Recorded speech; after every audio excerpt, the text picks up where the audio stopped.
gluconogénesis es considerada como una ruta metabólica anabólica mediante la cual se produce glucosa a partir de precursores no glucosídicos, lo que quiere decir que son sustancias que no son considerados como hidratos de carbono.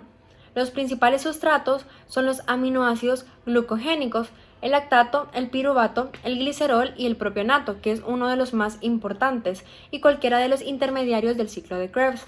La gluconogénesis tiene lugar casi exclusivamente en el hígado y en los riñones, ya que estos son los principales tejidos glucogénicos.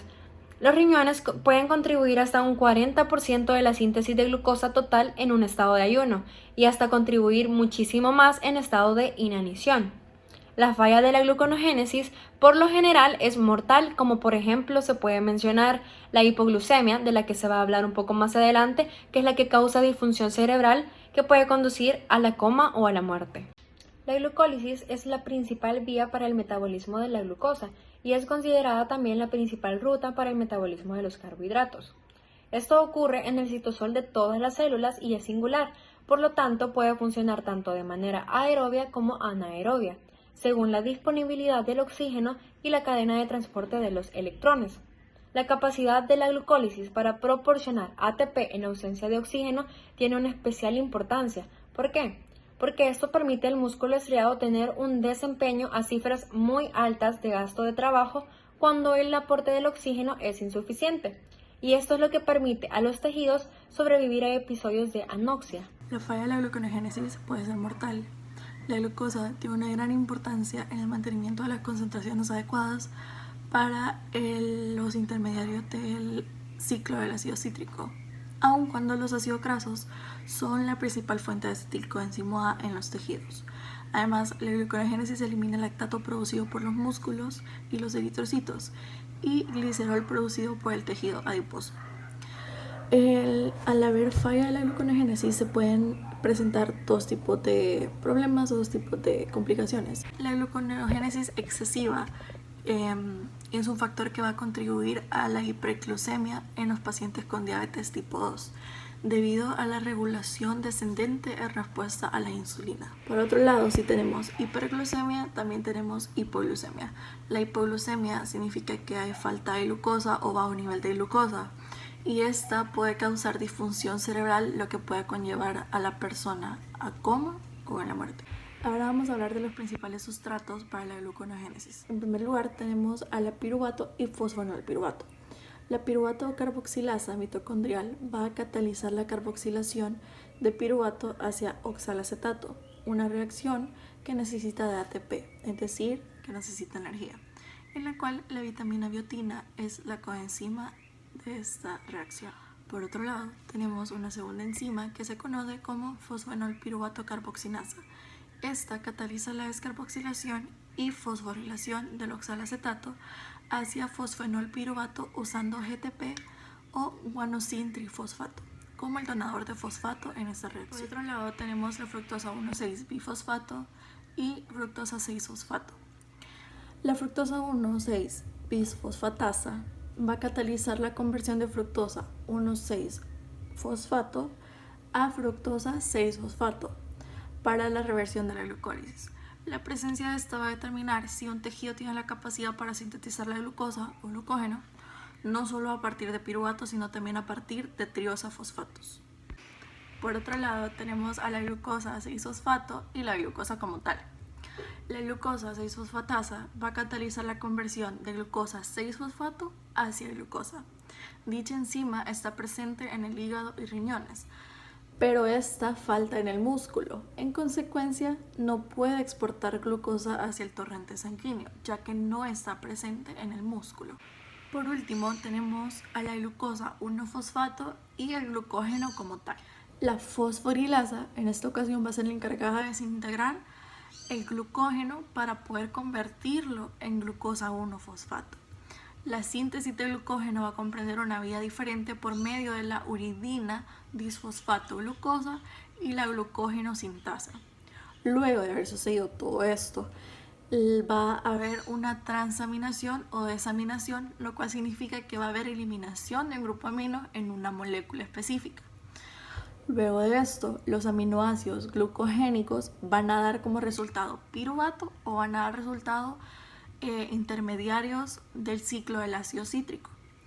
Por ende, las reacciones que ya se mencionaron anteriormente pueden explicar la conversión tanto de lactato como de aminoácidos glucogénicos en glucosa o glucógeno. Mecanismos metabólicos y hormonales. Regulan la concentración de glucosa en la sangre. El mantenimiento de concentraciones estables de glucosa en sangre es uno de los mecanismos homeostáticos regulados de manera más fina, que incluye el hígado, tejidos extrahepáticos y varias hormonas. Las células hepáticas son libremente permeables a la glucosa por medio del transportador GLUT2, mientras que las células de los tejidos extrahepáticos, excepto los islotes beta-pancreáticos, son relativamente impermeables y sus transportadores de glucosa están regulados por la insulina. Como resultado, la captación desde el torrente sanguíneo es el paso limitante en la utilización de glucosa en tejidos extrahepáticos. La insulina desempeña una función fundamental en la regulación de la glucosa en la sangre, además de los efectos directos de la hiperglucemia en el aumento de la captación de glucosa hacia el hígado. La hormona insulina desempeña una función fundamental en la regulación de glucosa en la sangre. Se produce en las células beta de los islotes de Langerhans en el páncreas en respuesta a hiperglucemia.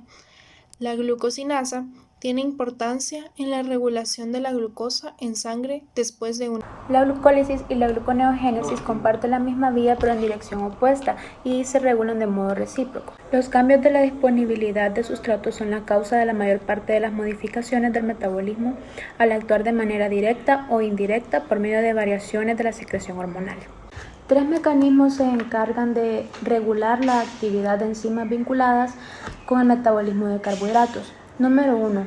Cambios del índice de síntesis de enzimas. Número 2. Cambios de modificación covalente por medio de fosforilación reversible. Y número 3. Efectos alostéricos.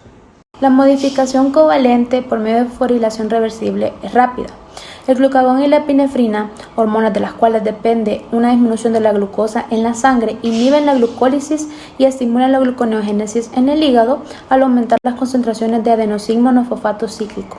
La modificación alostérica es instantánea. Aquí, en la gluconeogénesis, la piruvato descarboxilasa que cataliza la síntesis de oxalacetato a partir de un piruvato necesita acetil-CoA como un activador alostérico. Cabe mencionar que la fosfofructosinasa ocupa una posición clave en la regulación de la glucólisis y esta también está sujeta al control por retroalimentación. También está inhibida por citrato y por concentración intracelular normal de ATP y es activada también por el 5-adenín-monofosfato. Otro dato importante a recordar es que la fructosa 2,6-bifosfato desempeña una función singular en la regulación de la glucólisis y la gluconeogénesis en el hígado. Los trastornos clínicos como consecuencia de la gluconeogénesis son los siguientes. En primer lugar tenemos a la hipoglucemia, que es el bajo nivel de azúcar o de glucosa en sangre. Puede darse durante el embarazo, ya que durante el periodo de gestación el feto consume mayor glucosa, lo que provoca mayor riesgo de contraer una hipoglucemia materna o quizá fetal, en especial si la madre tiene intervalos prolongados en los que consume su comida. Los lactantes que nacen prematuramente y con bajo peso son más susceptibles a padecer de hipoglucemia porque tienen poco tejido adiposo para que proporcione los ácidos grasos libres. La enfermedad de Pompe es una enfermedad genética que ocurre cuando hay ausencia o se carece por completo de la glucosidasa alfa, que es la encargada de romper los azúcares complejos en el cuerpo. La enfermedad provoca una acumulación creciente de glucógeno en el lisosoma, lo que provoca y afecta principalmente al tejido muscular. En niños destaca por producir insuficiencia cardíaca al acumularse en el músculo cardíaco, causando cardiomegalia. Las terapias físicas pueden ser beneficiosas para algunos pacientes. También se tienen que hacer mejoras temporalmente, un beneficio para los pacientes, pero no alteran el curso de la enfermedad. El asesoramiento genético es una parte clave para las personas que la padecen, ya que puede proveer a las familias información necesaria para embarazos futuros.